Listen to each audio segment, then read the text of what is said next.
वो तारीख 1 जून साल 2001 थी, यानी अब से तकरीबन 22 साल पहले, जब नेपाल के राज परिवार में नरसंहार हुआ था। राजा वीरेंद्र, रानी ऐश्वर्या, कई सारे राजकुमार और कई और राज परिवार के लोगों को गोली मार दी गई थी। और यह गोली मारने वाला शख्स कोई और नहीं था बल्कि उसी राज परिवार में राजकुमार की हैसियत रखने वाला शख्स था। लेकिन सवाल यह है कि राज परिवार में यह नरसंहार क्यों हुआ? क्यों 9 लोगों के कत्ल एक राजकुमार ने कर दी, जिसने बाद में खुद को गोली मार ली? आज इस कहानी में हम आपको बताएंगे कैसे इस कहानी को लेकर अलग अलग थ्योरी आती है, कैसे जो बाद में नेपाल के राजा बने उन पर और उनके बेटे पर यह आरोप लगे कि गद्दी हासिल करने के लिए उन्होंने अपने पिछली पीढ़ी के लोग और अपने बड़े भाई को मरवा दिया। आपको इस कहानी में बताएंगे कैसे इस कहानी में रॉ और सीआईए पर भी आरोप लगे कि इस घटना को रॉ और सीआईए ने अंजाम दिलाया था। हालांकि जिन अखबारों ने इसे छापा, उनके 3 एडिटर्स को नेपाल में उस दौर की सरकार ने गिरफ्तार करवा लिया था और इस कहानी के मनगढ़ंत होने का आरोप लगा दिया था। लेकिन वहां के कुछ माओवादी नेताओं ने भी ऐसे आरोप लगाए। इस कहानी में एक लड़की का भी किरदार है जिसका संबंध भारत से है। ग्वालियर राजघराने में जन्मी एक ऐसी लड़की, एक ऐसी औरत जिसकी बेटी से राजकुमार को इश्क होता है, शादी नहीं होती है और फिर कत्लेआम हो जाता है। तो ये कहानी 3 लोगों के इर्द गिर्द घूमती है, महाराजा वीरेंद्र, राजकुमार दीपेंद्र और रानी ऐश्वर्या जो थी उस दौर में वहां पर थी। अब होता कुछ यूं है कि शाम को एक पार्टी चलती है रॉयल पैलेस में, और ऐसी पार्टियां नेपाल में कहा जाता है उस दौर में हर हफ्ते हुआ करती थी। लेकिन राजकुमार जो हैं वो नशे की हालत में लड़खड़ाते हुए आते हैं। पूरा राज परिवार जो है वहां मौजूद रहता है। एक और चचेरे भाई पारस जो हैं उन्हें लड़खड़ाती हुई अवस्था में देखकर ले जाते हैं बगल के कमरे में। लेकिन जो राजकुमार हैं वो वहां जाकर फौज की वर्दी पहन लेते हैं, और फौज की वर्दी पहनकर जब वो बाहर निकलते हैं तो हर कोई हैरान रहता है, क्योंकि उनके पास पिस्टल होती है। वो पिस्टल से आते हैं और महाराज के सामने बंदूक रखकर उन्हें गोली मार देते हैं। नेपाल के महाराज जमीन पर गिर जाते हैं। राजकुमार की जो मां है वो भागती है उनके पीछे, लेकिन राजकुमार उन्हें भी गोली मार देते हैं।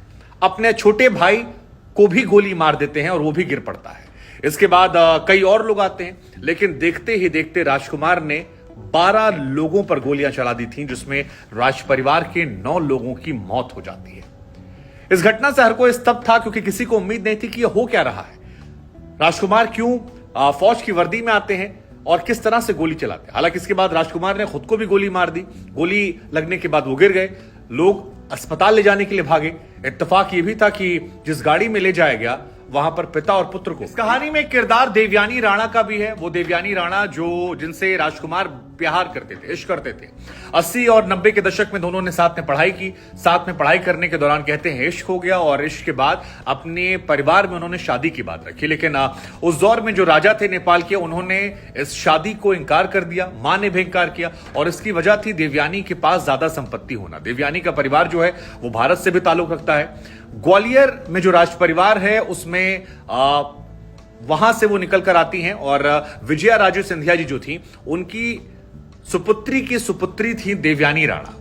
अब सिंधिया घराने से आने वाली महिला जो संपत्ति में काफी मजबूत थी, उनसे इश्क होना, और नेपाल के राजा को लगता था कि जिस जगह से आते हैं ये ज्यादा संपन्न लोग हैं, ऐसे में हमारे परिवार में इनके साथ उठना बैठना शायद सही से ना हो पाए।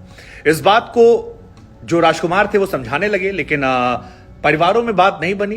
कहते हैं कि राजकुमार को राजा ने आदेश दे दिया था कि उन्हें वो राज परिवार से बेदखल कर देंगे, और इश्क का जुनून उन पर ऐसा सवार हुआ कि उन्होंने ना आओ देखा ना ताओ, और अपने पिता, अपनी माता, अपने भाई समेत परिवार के 9 लोगों का कत्लेआम कर दिया। हालांकि यह भी इत्तेफाक है कि गोली लगने के बाद दोनों एक साथ गाड़ी में गए, अस्पताल पहुंचे। डॉक्टर ने पहले राजा को मृत घोषित किया, और उसके कुछ दिनों के बाद जो राजकुमार थे उन्हें भी मृत घोषित कर दिया गया, और कई सारे सवाल जो थे वो बने रह गए। पृथ्वी नारायण शाह जो कि 1769 में नेपाल के तीनों रियासतों को जीतकर राजा बन गए थे, उनको लेकर एक लोक कथा प्रचलित है।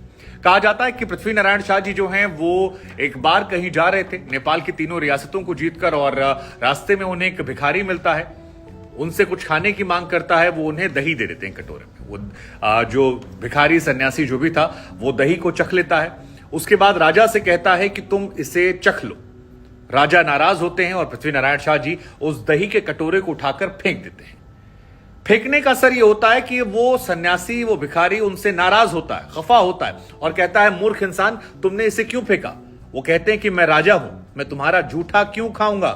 इसके बाद वो कहता है कि अगर तुमने इस बात को मान लिया होता तो तुम्हारी सारी मनोकामनाएं पूरी हो जाती, लेकिन क्योंकि तुमने अपने अहंकार में इसको उठाकर फेंक दिया है और तुम्हारी 10 उंगलियां इस दही में लगी हुई हैं, तो 10 पुश्तों के बाद तुम्हारा परिवार जो है वो खत्म हो जाएगा। नेपाल में अभी भी कई लोग हैं जो मानते हैं कि ये जो कथा है, इसी श्राप का असर था कि ये परिवार पूरा खत्म हो गया। 9 लोगों की एक साथ हत्या हुई। कई लोग इस घटना को जोड़ते हैं, कितना सच कितना अंधविश्वास, ये हम आप पर छोड़ देते हैं।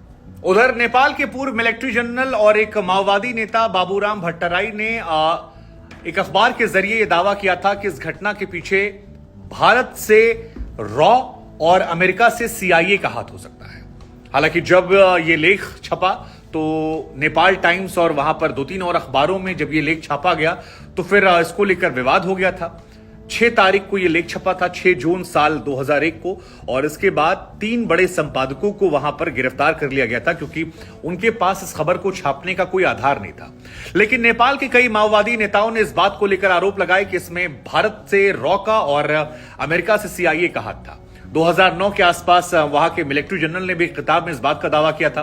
हालांकि वो भी इस बात की कोई पुख्ता सबूत नहीं दे पाए, लेकिन इशारों में अंदेशा लगा दिया। इसके पीछे क्या वजह रही होगी वो तो वही जाने, लेकिन इसको लेकर काफी सारे सवाल जो हैं वो आज भी बरकरार हैं। हालांकि वहां पर सुप्रीम कोर्ट की अगुवाई में एक जांच पड़ताल हुई थी बाद में, जिसमें पता लगाने की कोशिश की गई कि हत्या के कारण क्या थे। तो उसमें सुप्रीम कोर्ट की निगरानी में जब जांच होती है तो यह निकल कर आता है कि इस हत्या के कारण के पीछे कोई और कारण नहीं बल्कि राजकुमार ही थे, और राजकुमार की अपने परिवार के साथ व्यक्तिगत जो लड़ाई थी वो परिवार के नरसंहार की वजह बनी। कितना सच कितना फसाना, ये आप तय कीजिए। राजा बीरेंद्र के छोटे भाई राजा ज्ञानेंद्र बने, उन्हें नेपाल का नया नरेश बनाया गया। लेकिन पारिवारिक डॉक्टर ने एक थ्योरी और दी थी कि ये जो बाद में राजा बने ज्ञानेंद्र जी, ये और इनके बेटे पारस ने भी यह हत्या करवाई हो सकती है, क्योंकि जो नेपाल के बाद में राजा हैं वो उस दिन शाही परिवार के उस सम्मेलन में शामिल नहीं थे।